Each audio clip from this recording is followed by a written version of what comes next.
love to travel, do things. I love the beach. I love to get up and I love to go. I love to do a lot of those things. I definitely have drive and ambition, and I want to further myself in my career and build and grow, right?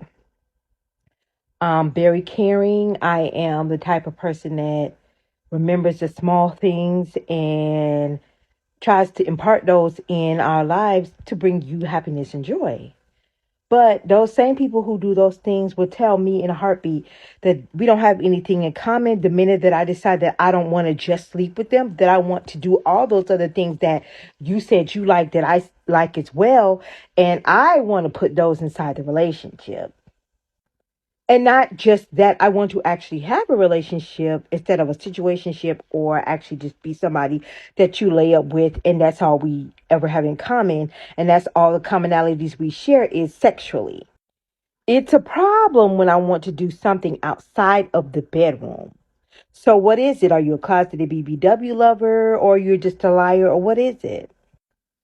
Either way, I'm not going for it because I know my worth and I know what I deserve. Don't tell me that we have all these things in common, but the only thing that you want to share with me is your dick, when I know I'm worth more than just getting that from you. Don't get me wrong, I'm like every other person and I like physicality. And of course, I want to be involved with you physically and I want to explore you that way and enjoy you that way as well. But damn, I'm not worth just that. There's more to me than that. I'm not one note. It's not just all sex to me, and that's the only thing that we're going to be compatible on. So when people hit me with bullshit like, well, let's just see where it goes, and they want to jump into the bed, but they don't want to do anything else, that immediately sends a red flag up to me to be on my guard to see if they're about bullshit. It has not been proven wrong yet that they aren't on some bullshit. I'm not interested in the we'll see where it goes type of people any longer. Every single solitary one of them has disappointed me and let me down when it comes to seeing where things go, because they never go anywhere outside of the bedroom. Even though it hasn't been often, it's happened enough for me to be like, nah, I've had my fill of that. I don't want to see you enjoying your life when I could have been invited to those aspects of your life, but you decided that I wasn't important enough to include in those aspects of your life. And how do you think that makes me feel? And granted, it's obvious that those people don't care about how I feel about that. Therein lies the problem. And that makes me disinterested. And that's how I feel. I'm not wasting my time. So I'm not the type of person I would necessarily call vindictive, but I've learned something recently about returning energy. Returning energy only messes up your energy. So what you need to do is keep your same good energy no matter what somebody else is giving you. I'll give you an example. I was manipulated or attempted to be manipulated by somebody saying that they wanted to see what it was going to be with me and we'll go from there, right? Yet it seems like I was making all the effort. This person was making only efforts when it came to something sexual, and apparently their efforts were being given to other people, but not me. Anytime that I can look at something that you posted and realize and have the discernment enough to realize that you're actually out on a date with somebody else, why you've never asked me and all you've constantly done was ghost me or breadcrumb me, then that tells me everything I need to know. You're not truly and genuinely interested in me, seeing where it goes, or any of that. Because if you were, that would have never been a scenario. And it's not that I want somebody to buy me dinner, because I could buy myself dinner. It's not even about that. But it's about spending time to get to know me and spending quality time with me.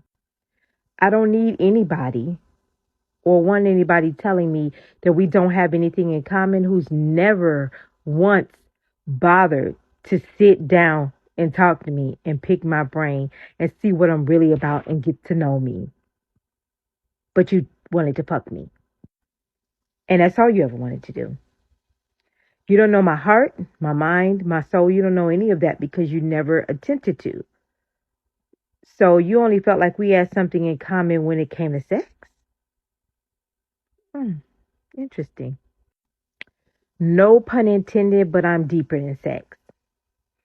I have a heart. It's a good heart, a big heart, a kind heart. I have a brain.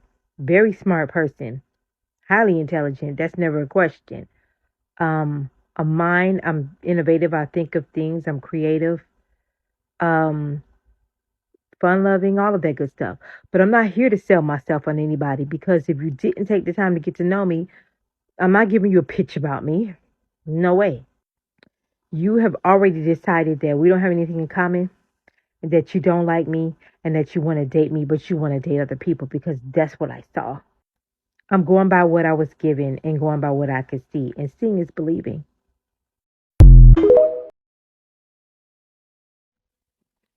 One thing that I have is the power of observation, and I use that. Of course, as women, we will overlook things that we don't need to overlook. But I realized that doing that and always perpetually giving people the benefit of the doubt has not served a purpose for me. As a matter of fact, it's done the exact opposite. It has hurt me because I realize the people that I'm giving the benefit of the doubt to don't care either way. And don't get me wrong, I'm not being negative. I'm not trying to come across negative. I'm just speaking on my experiences and what I've observed and what's happened for me.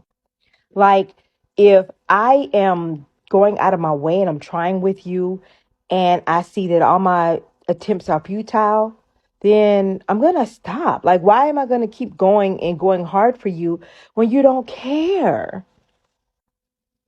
I'm definitely one of those actions speak louder than words. But when I show you my actions and I try to prove it to you and it still yields no benefit, I'm going to stop.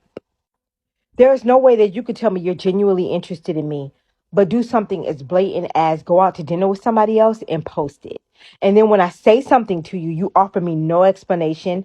You don't try to tell me I'm wrong. You don't try to reassure me. It's just radio silence. So to me, that's a very, very, very, very, very strong indication that you don't give a fuck. You don't give a fuck what I think, how I feel, and why should I keep trying? It doesn't make any sense. Trust me, my mama didn't raise no fool. So I'm not going to sit here and continue to be one for you. Now, I'm resilient, I'm strong willed, I'm patient, but there's only so much patience that I have. You're not a child, you're a grown ass man. You understood my context clues, you understood my very clear and concise language. You know what you was doing. But I'm not about to fight for somebody who's definitely not fighting for me. And definitely not about to fight with somebody over somebody who's not fighting for me. When you had an opportunity to take me out, do right by me, to show me a good time, to spend quality time with me, you opted not to. So, of course, I'm going to go away quietly. You've already embarrassed me. You think I didn't tell my friends what you did? Everybody has somebody that they tell everything to, and I'm no different. I mean, how many times am I going to be embarrassed in front of my friends and embarrassed, period, by you doing something shady as dating somebody else openly and keeping me in the closet? What? That's a swift and strong and very firm no for me. I'm somebody that you date in the public out loud and you date on